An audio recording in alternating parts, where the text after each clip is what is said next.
This is a season of letting go. This is the time where you can really think about, what do I want to let go? And then what do I want to bring in?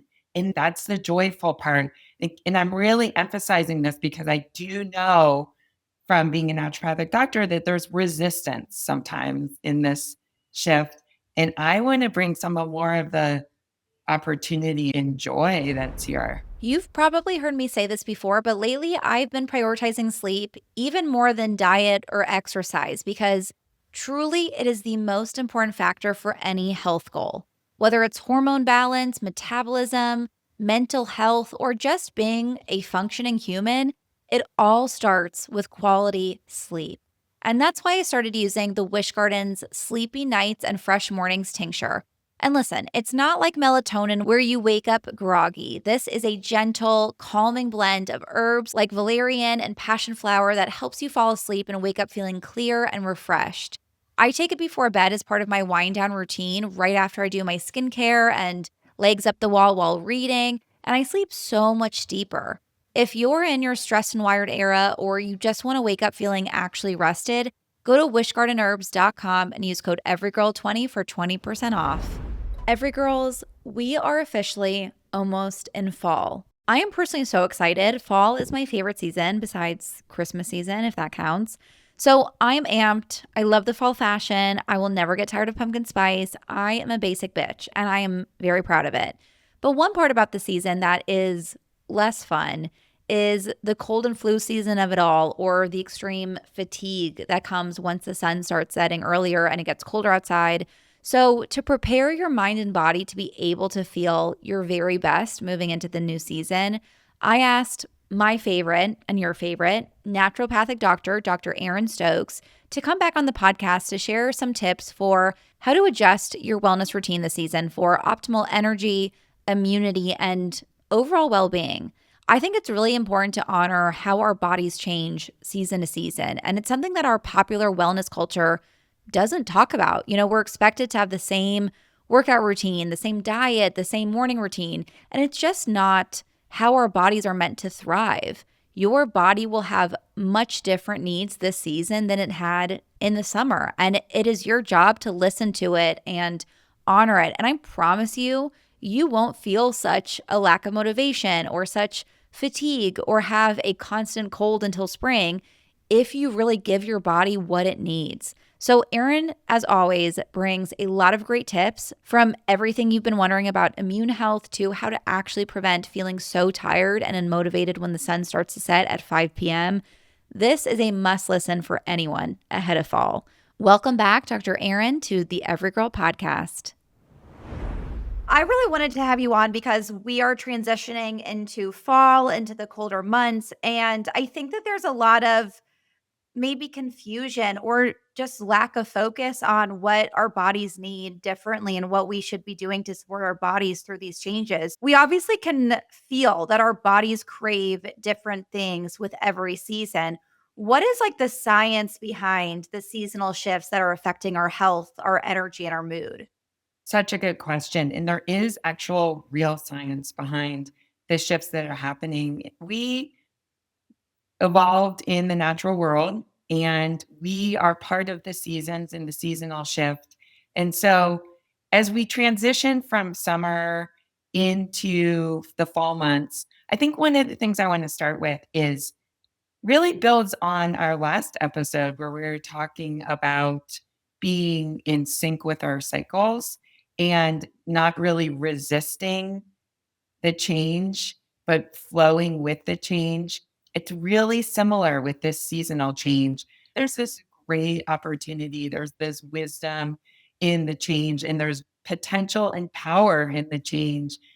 It's very similar to our cycles. We all know that serotonin makes us feel good, and serotonin is generally more abundant in the summer months in our bodies. And the reason why is because all of that beautiful sunlight, those long days, it impacts us. When we have the light contact on our eyes and we're experiencing light in our environment, our serotonin levels are naturally higher. So, this time of year, it is normal for serotonin to start to go down a bit, this is our opportunity to get very intentional about our rituals and what we do, our habits, day to day habits. So I like to say that in the summer months, getting outside first thing in the morning is a nice to have. It's a wonderful thing to do year round. As we are in September and we move forward into September and October, this getting outside first thing in the morning becomes, in my mind as a naturopathic doctor, a must have. Why? Because it's going to improve our mood. It's going to improve our serotonin. It's also going to give our bodies a signal that we don't need to be producing any more melatonin because it's the morning. And sometimes during this seasonal transition, we actually, believe it or not, have a little more daytime melatonin. And that's part of the reason why we feel groggy. We want that second cup of coffee, or we are reaching for that matcha, which I know you and me both love matcha and has lots of great health benefits. We're reaching for that sooner. There's science behind it. It makes so much sense of why we feel that like sluggish, slow energy. Like there's just this energy charge to the season. And there's science, there's biology behind why we feel that way. So if getting outside is the answer, even if it is like bundling up, putting on a coat, going for a little walk, even on those like super gray days, are you still getting enough sunlight to stimulate to the body all the signals that you want to stop the melatonin through the day? Yes, such a good question. Then natural light, because people might say to themselves, "Oh, it's a cloudy day. It's not really worth it." I know I Right. heard that whole thing about the sun, but it's not sunny. Well, it's kind of amazing how much ambient light there is outside, even when it's cloudy. So get outside no matter what. Some people also really like to use lamps and lights in the morning, both natural, turning on all the lights in your home. You're familiar with the lamps that you can use in the morning with the shorter days. So that's the good news. What I think we really want to do in this seasonal change is there's sort of the carefree, go with the flow of summer. And there's actually something really comforting around this time of year. It's this seasonal shift of just like, I'm going to get grounded. What I'm really thinking about right now is grounded and glowing. So we're still glowing, we're doing the glow up, and it's coming from a more rooted, intentional place. There's actually something really nice. Our nervous system and our bodies respond to habit. It's this lovely opportunity to actually comfort yourself through the seasonal change by knowing there's stability in habits, even when life can be chaotic. I love grounded and glowy. And I'm also so glad that you brought up, like you were talking about earlier, how it is almost similar to how we were talking about our cycles of the need for our bodies to work very with the flow and to be always changing. And I think that's sadly radical in our wellness culture, but also very inherent. Like your body craves different things every single day throughout your cycle, throughout the year, in different seasons. And why I say it's radical is because our wellness culture is so like, this is the perfect workout routine you're supposed to be doing every single day, every week. This is the perfect morning routine, the perfect food.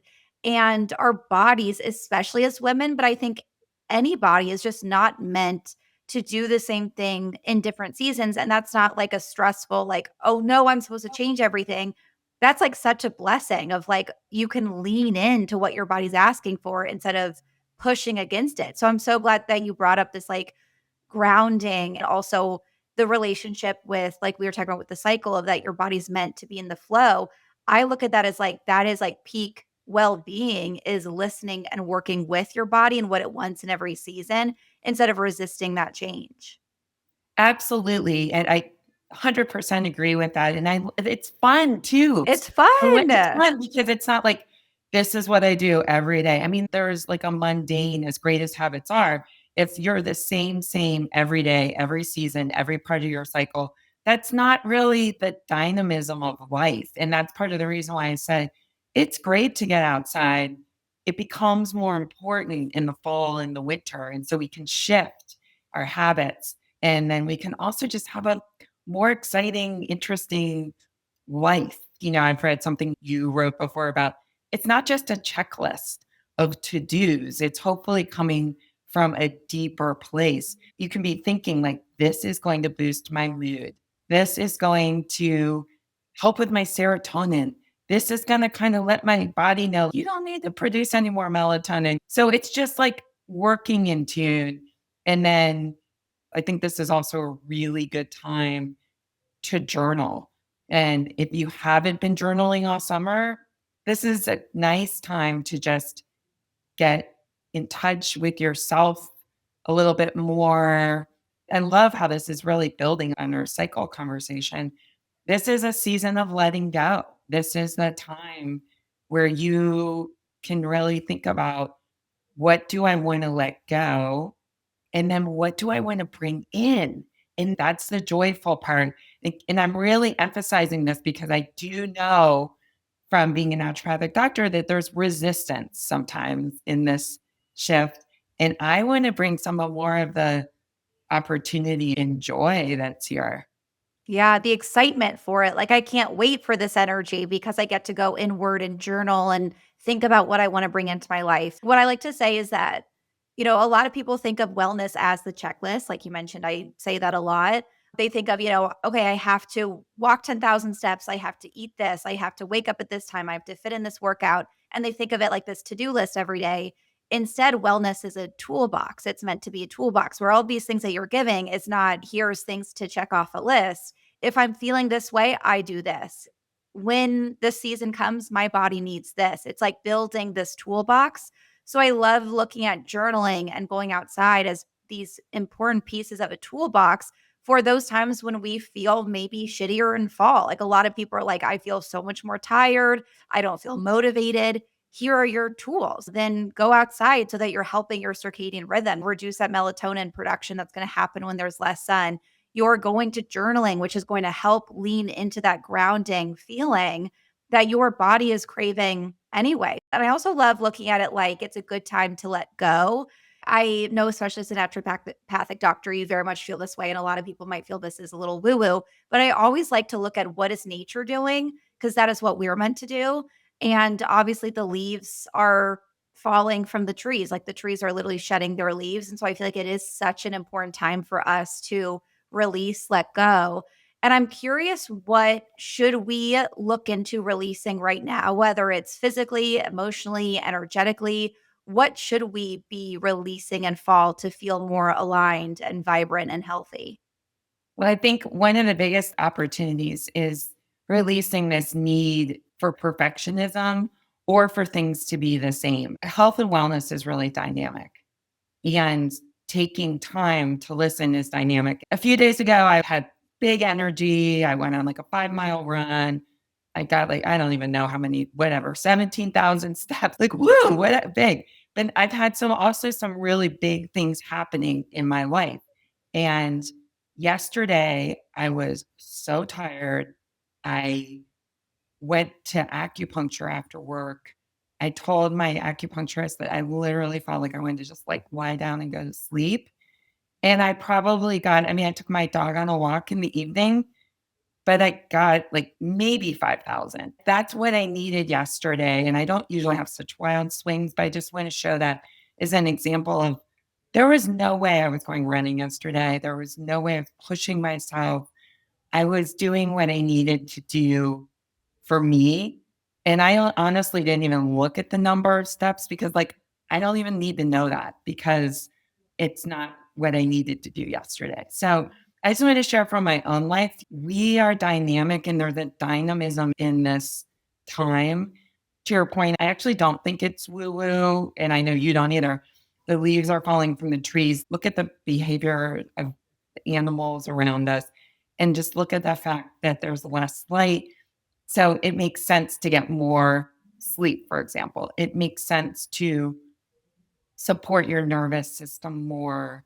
It's a time when herbal allies like emotional ally is a really lovely herbal tincture that you can take during times of transition, which this is, grief. It is more common for people to go through shifts this time of the year. I can just share that as a naturopathic doctor, both in my private practice, in the past, I worked in an integrative pharmacy where I would talk to 35, 40 people a day, and I would get to see patterns. And it is more common. There's back to schools happening for some people, there's job transitions, there's moves. This is a season, not for everyone, but for lots of people where transitions are more common this time of year. And so I guess going back to let yourself be dynamic, not rigid, don't hold yourself to perfectionist standards, and support your health in your nervous system. I think that it becomes especially important this time of year. We all think about immune health, and I definitely want to take some time to talk about that. You want to always look at the underlying cause. So, for example, if someone can't sleep at night, if I was working with 4 different people, there could be really 4 different underlying causes why they couldn't sleep. So it's not just the sleep, it's also what's underneath. The underneath for so much of this is nervous system health, even like attention issues, digestive issues. They're not always, but they're often underlying. There's like a nervous system support. We all know that our nervous system influences everything. So, this is a season of digestion too.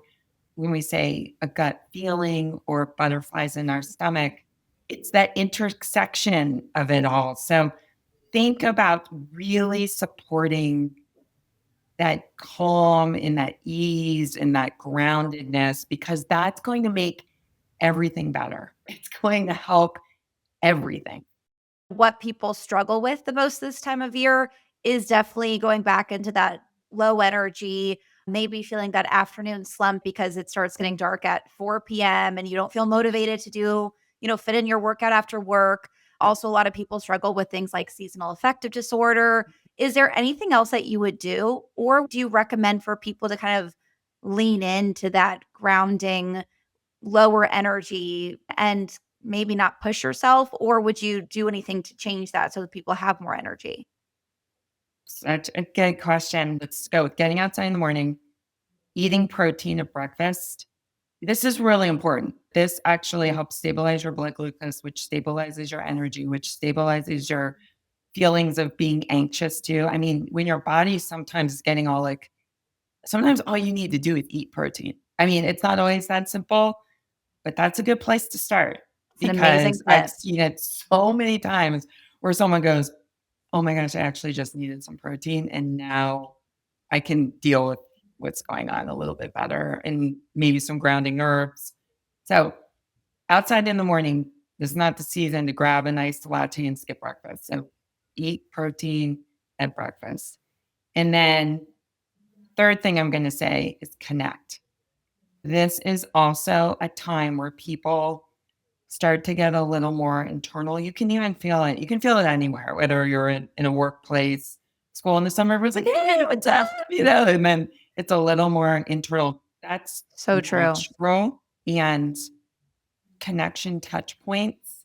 I'm in a women's book group that meets every month and has a dinner and a book group. It doesn't have to be that, but I think something like that more than once a month, that's a connection touch point. I know some women that meet for coffee with this one specific friend every Saturday morning, or they run or exercise with a buddy because they just feel like otherwise they're not going to do it. I've grown to believe, Josie, that intentional connecting, meaning actually commitment. Like I'm committed to my women's book group. So I think that's it. Outside, protein at breakfast, connect. I love all of those tips so much. I think they are so transformative, but so tangible and easily accessible for everybody. Connection, huge. I think especially I agree, like, this time of year, people are very much like, especially when you feel more tired, I just wanna go home and watch TV on my couch, and, like, that's okay. But having that intentionality behind, I'm going to make the effort to set up continuous times to connect with people that I love and that bring that energy to my life. That is such our life source. That is so important. Sometimes I even think of it like if I am really fatigued, it's probably because I haven't done enough that like lights a fire in me. And the connections in my life, the relationships in my life are what lights that fire. So it's also really interesting. All of these tips are so preventative, like especially focusing on the morning time and what you can be doing in the morning. I think a lot of people, when they're dealing with afternoon slumps, they go right to, okay, here's my reaction to that low energy. Like you said earlier, I'm going to make another coffee in order to react to this afternoon slump. Whereas when you focus on the morning time, what you can be doing with protein, sunlight, setting your body up for the day, it's more proactive so that you prevent that slump from even happening. Question about the protein, because I know listeners will have this question. Is Yes. there a certain amount of protein that you need in the morning, especially? And also, would you say, like, are there any breakfasts that you recommend for this time of year to get in that protein? And also, I'm curious about timing. Do you need it soon after waking? If it's like an hour after waking, is that okay? Like, what are your thoughts on all that?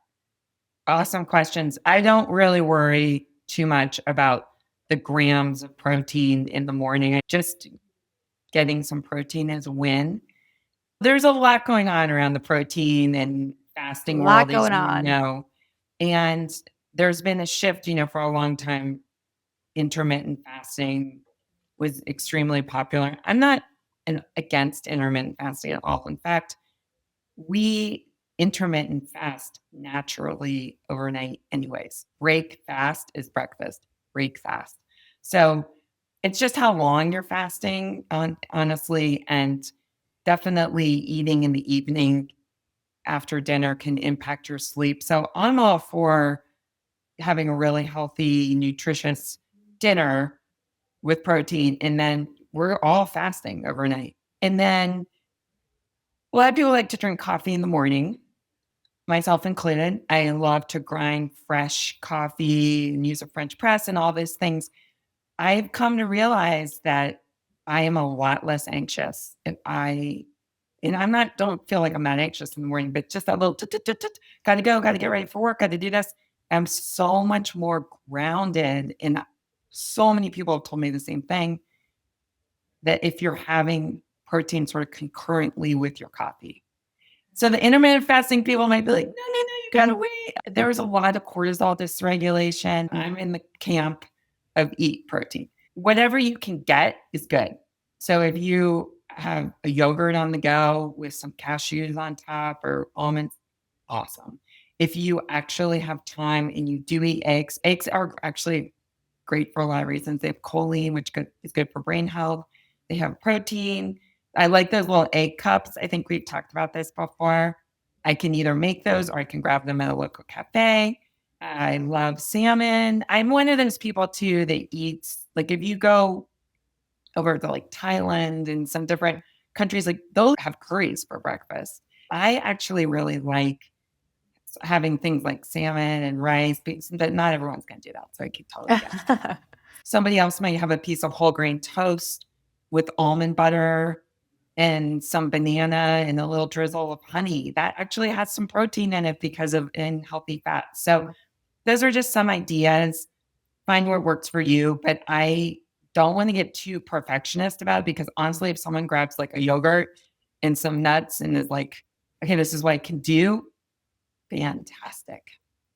Aaron, I love that you're like, whatever protein you can get in, because truly and honestly, that is the best nutrition advice. I have seen it over and over again with my clients where we have this idea of like 30 grams of protein. I feel like that's like what people on TikTok are sharing. Biohackers are like, you have to get 30 grams of protein with your breakfast. And I've seen it so often where my clients will be like, it's so hard to get in 30 grams of protein. So I just, go for a bagel instead because I can't get in 30 grams. And it's like, well, okay, let's get in 10 grams. Let's get in 15 grams. And I love that you don't get so caught up in the amount of grams. Like your body's not counting, great, 28 grams, but we didn't get to 30 grams. Like your body doesn't think like that. It's just having protein, however much you can get, is going to provide benefits for you. Honestly, one of the simplest and most tangible pieces of advice that I've given over the years is at each meal, ask yourself the question, where's my protein? So if you're having a salad, I'm probably going to do later, fantastic. Where's my protein? So it's either going to have like something with it, which, it could be chicken. That's what I did yesterday, chopped chicken. I love to put like hummus on a salad. It's just ask yourself that question. It's transformative and it Mm. will help with some of the blood glucose fluctuations, which impacts energy. It's going to also help with your mood. And then we layer in things like herbal allies and making sure we're getting our nutrients taken care of, whether that's through a high quality multivitamin. But you got to start with those fundamentals, and they're game changers. And then back to the connecting, in addition to scheduling connections, Liquid Bliss has these heart centering plants, like, for example, hawthorn. The hawthorn berry is a really neat plant, Josie. It has this history, goes back to like European time, the European herbalism, and then North American herbalism of opening your heart with protection. On the hawthorn tree, there are these spiky thorns. And if you get too close, they can get you. And that's the protection. So hawthorn is really known as also like a heart tonic, like in terms of all of its like phytochemical properties. So hawthorn is one of the signature plants in Liquid Bliss, and it helps you open your heart while protecting. Okay, I love knowing that it's extra good this time of year. I've been loving Liquid Bliss in my mocktails. So now I'll just remember, like, especially getting into fall when I want to feel that more like open heartness, I guess. And also, I feel like it sounds like it's so good for the grounding energy, like the releasing energy, all of the things that we've been talking about for fall. So that's fascinating. Like, I could nerd out on that stuff, how herbs and like these medicine from the earth are good for our bodies, especially at specific times of our life, specific times of the year. It's so interesting, Josie. There's so much history with every single one of these plants. And then the history is being reinforced with modern science. You just sometimes wonder, like, how hundreds of years ago and more, in many cases, honestly, with Ayurvedic herbs, it's thousands of years ago, like for ashwagandha, that people were living so much more closely to the earth.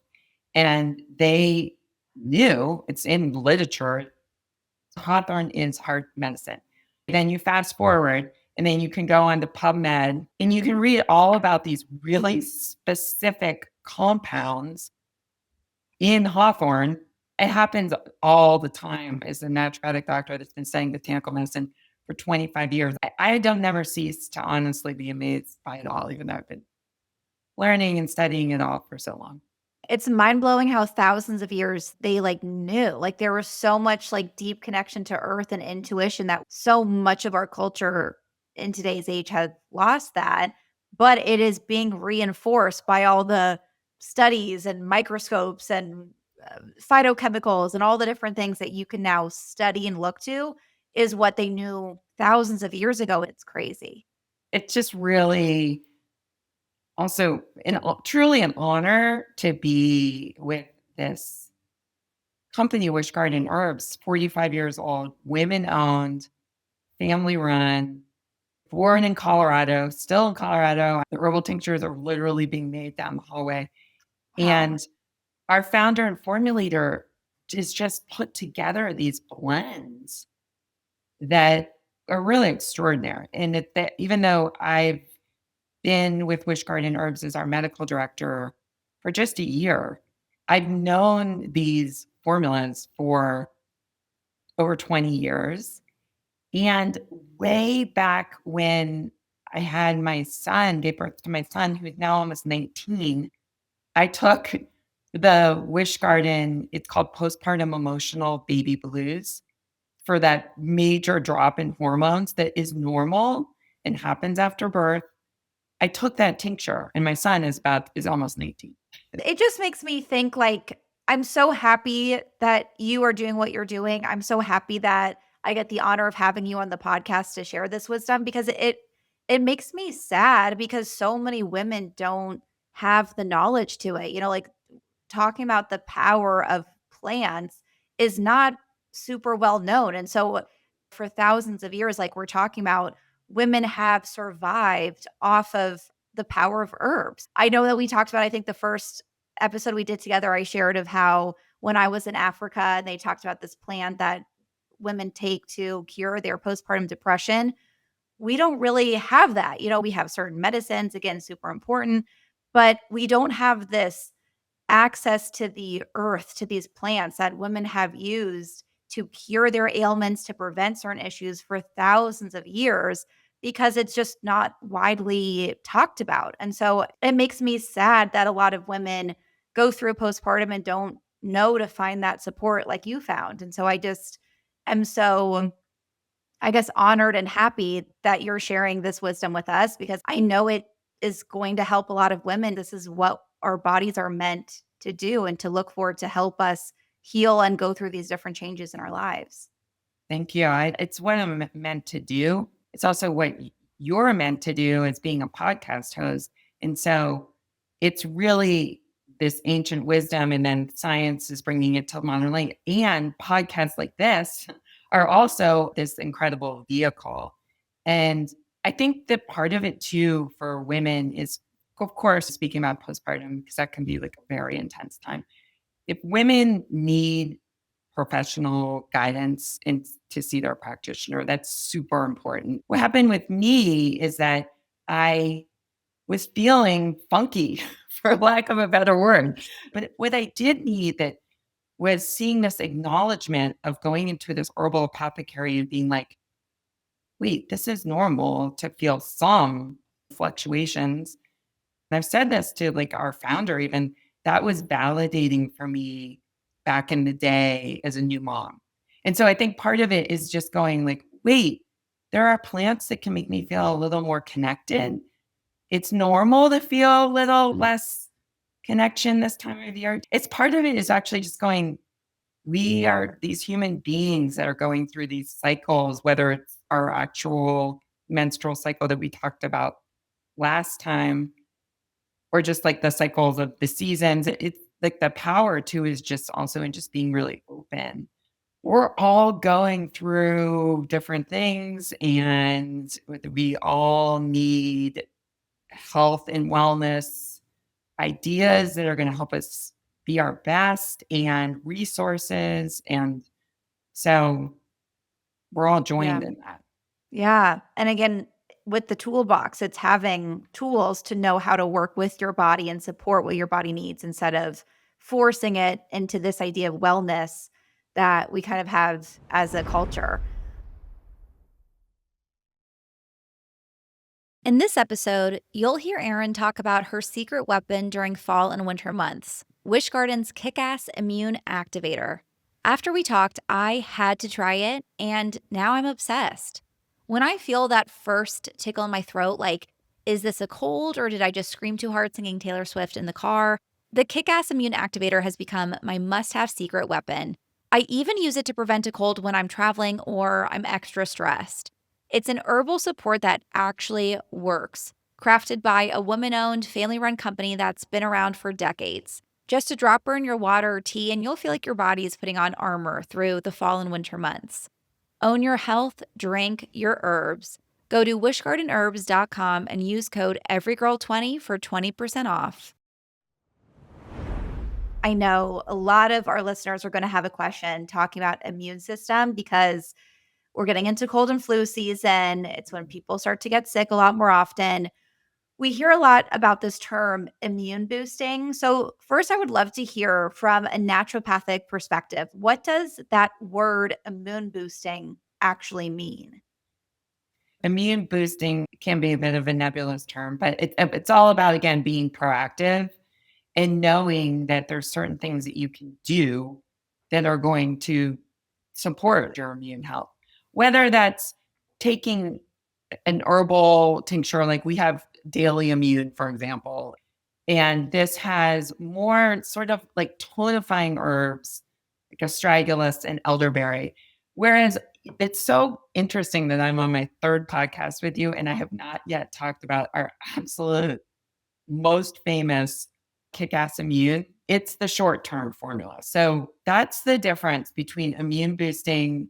Daily immune is more like a daily tonifying.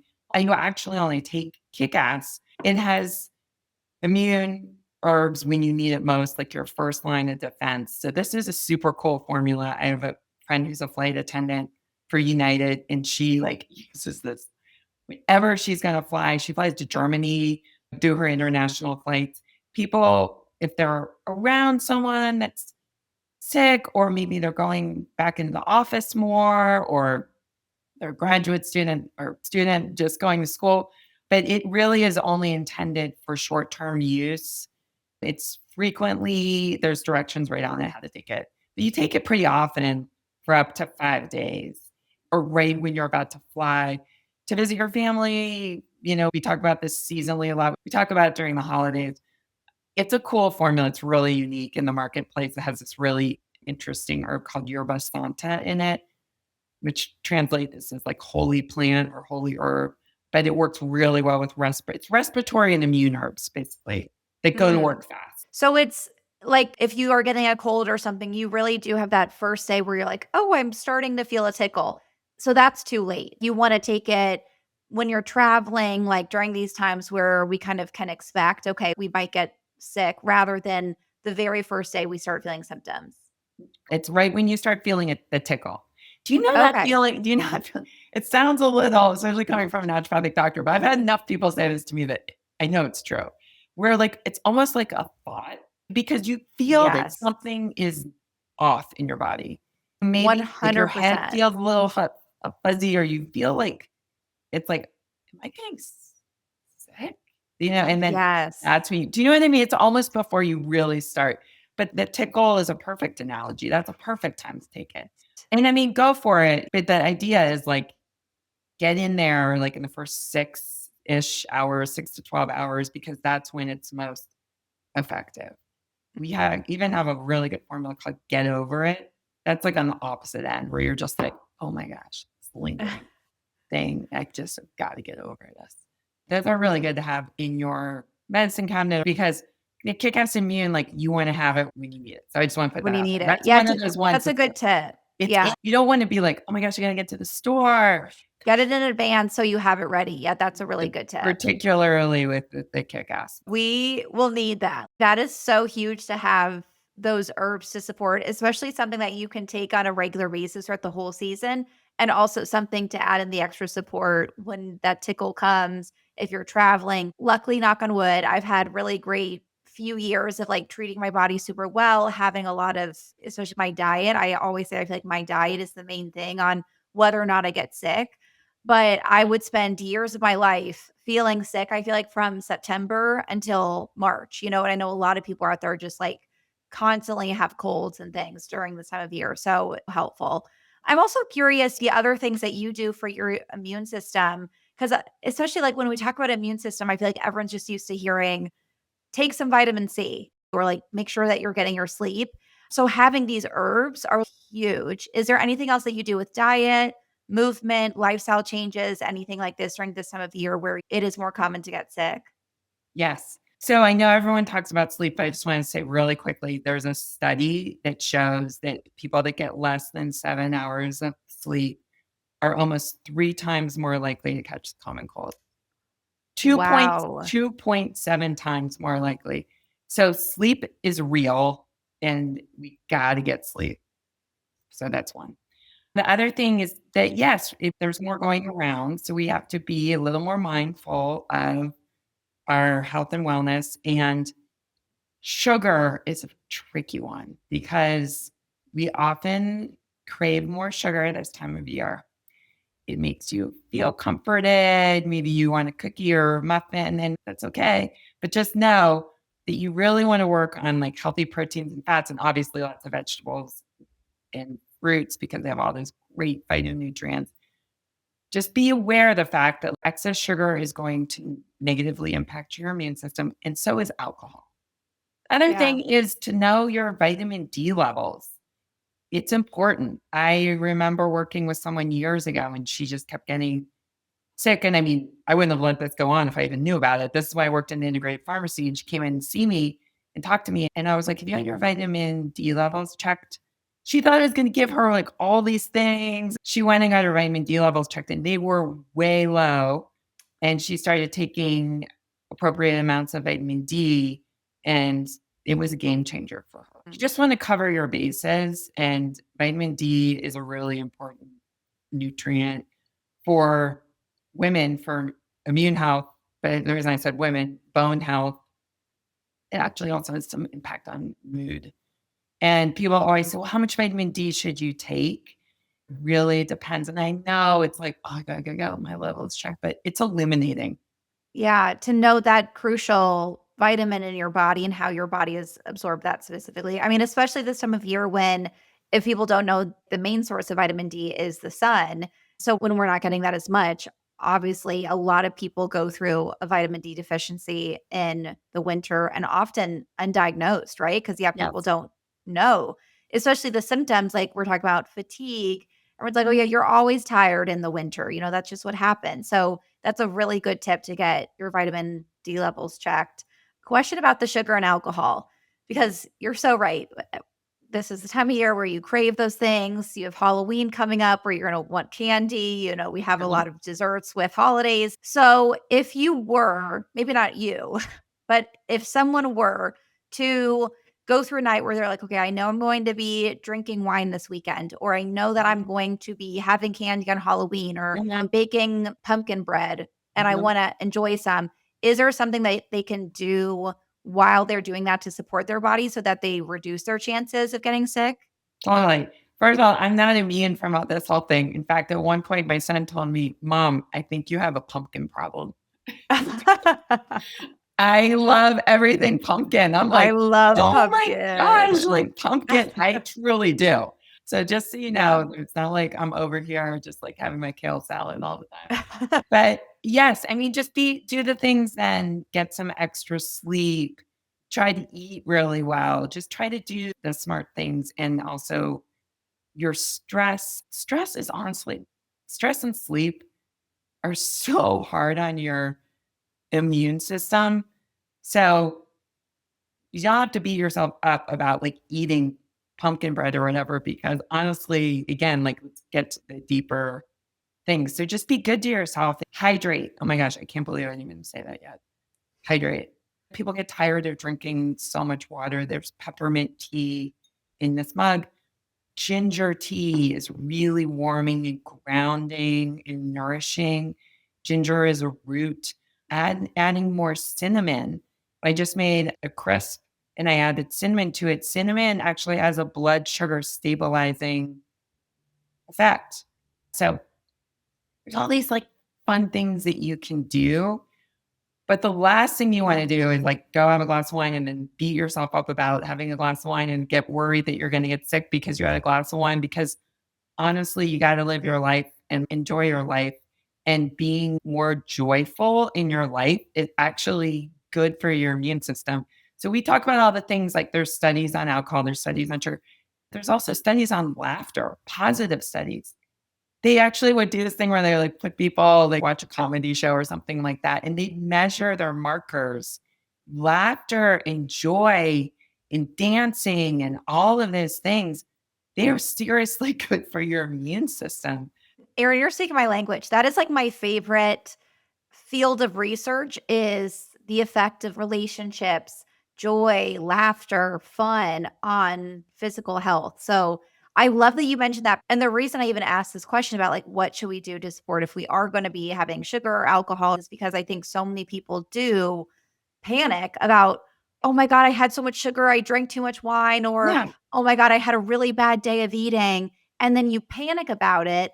That panic is likely a lot worse for your body than if you just enjoyed the day, enjoyed the food, maybe the next day, made sure to have extra protein, extra vegetables, and things to help your body support itself. But knowing that the fun that you experience during that day is also really good for your body. It's medicine. I remember this Chinese medicine doctor once telling me that nature is medicine, which we know. But then he also said music is medicine, colors are medicine, light, all the things that you're doing in your life it's all the medicine. And so enjoy your life. And honestly, I would just be like, Mel Robbins really big into the high five habit. I just went out and had fun last night and I'm living my life and I'm having a good time. Like, give yourself a high five, just enjoy it. And then there are a lot of things you can do. Also, hydration. I seriously can't believe I didn't mention that yet. But that's like one of the ways to like really move things through your body. Hydrate, take an Epsom salt bath. It's all good. It's like a new day. Every day is a brand new start. And if you do get sick, it's not your fault. You don't have to beat yourself up. There are all kinds of ways to make yourself feel more comfortable, but natural and beyond. We gotta keep living our lives. But I do think that joy is underrated. I actually heard another doctor who I really admire and love. She literally said this because I think that there's a lot of information about loneliness. The Surgeon General recently said that loneliness is one of the biggest health epidemics in this country of our time. And she literally said, I would rather that you have, she literally said Twinkie. It's kind of old school, but whatever. Chocolate cake, let's say. She's like, I would so much rather that you were sitting with your friend eating chocolate cake than sitting by yourself every night eating a kale salad. Mm. And it's like, it's all the medicine. This is a great time of year for community.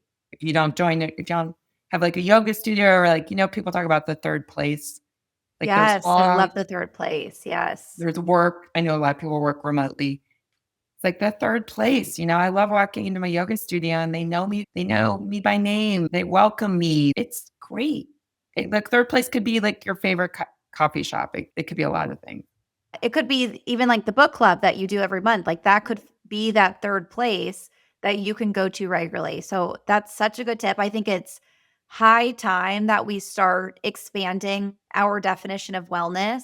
This idea of wellness, kind of like this mainstream concept of wellness, is isolating. We're taught, okay, well, I'm supposed to get up at 5 a.m. for a workout. So I can't go out with my friends. I got to wake up at 5 a.m. or the restaurant they want to go to doesn't have any of the food I can eat. Like this idea of wellness is so isolating inherently, and we're missing the point. It no longer is good for us anymore. And so I think it's high time we start shifting the definition to be having a wine night with your friends when you're laughing and having fun is good for your health.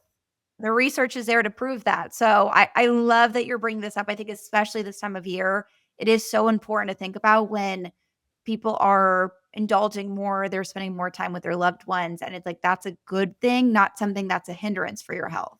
100%. And again, just so people realize, like most of the time I'm eating really healthy, doing all the things.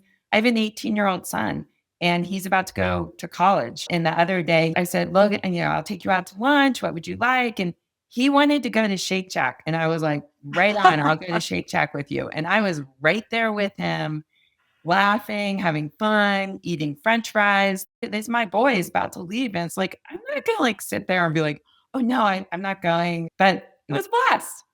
And then, That's amazing. Amazing. I think that's so great to hear that you as a doctor are choosing this is the good option for me, for my son, that we're going to go to Shake Shack and enjoy each other together. And that's an intentional decision for good life. it's all the things. And he also has like he might be happy to leave this behind. He drinks a green smoothie like every day. We make a green smoothie in our house. I mean, okay, let's say 6 out of 7 days a week, but he's had hundreds of green smoothies, like say that for a fact, and he drinks them willingly. So it's all the things, right? He's been taking probiotics since he was a little boy, all the things and it's everything. We're Yeah. in this life together, and we need to embrace all parts of it. And I think that's the definition of wellness. It's not, oh, wellness is the green smoothies and the probiotics, and then you got to like cheat with the Shake Shack. It's like, no, that whole thing is wellness. It's going to Shake Shack with your mom and it's having a green smoothie 6 days of the week. Like that together is wellness. It is. That's an amazing note to end on. Erin, remind people where people can find you and also where to shop all of those amazing herbs and tinctures that you mentioned. WishGardenHerbs.com is a great resource, both for the shop and also for education. We have some really great blogs on our website that are informative and interesting. So check that out. You can find me on Instagram, Erin Stokes ND. And you guys were so nice. WishGarden gave us a discount to share with you guys, Everygirl 20, if you do want to try these herbs. Now I need some of the immune ones. I also was going to tell you I have my matcha right here and I'm drinking the follicular phase one in my, I forget what it's called. What's that one called? Cycle That we Vitality. Cycle Cycle Vitality one. Vitality. Yeah. Yes, I have Cycle Vitality in my matcha latte, and I was doing it this morning. I'm like, I'm so Erin right now. Like, she'd be so proud of me. I So I've am. been loving it. I love that. I'm happy to hear it. And yes, I mean, I'm happy that we have this discount. It's just a great time of year to start getting some of the immune herbs and then some of the emotional support, like we talked about. So thanks for sharing that with everybody. Thank you so much for having this wonderful conversation. I know this is going to help so many people. So thank you, Erin. It was so good to talk to you again. Thanks, Josie. I'm looking forward to our next chat. Yes. I hope you enjoyed the episode. I know I sure did. Please do not forget to rate, review, and subscribe. It really makes a huge difference for our show so we can keep growing and bringing the content that you love. If you want more info, you can find us at the Everygirl Podcast on Instagram or theeverygirlpodcast.com. Talk to you next week.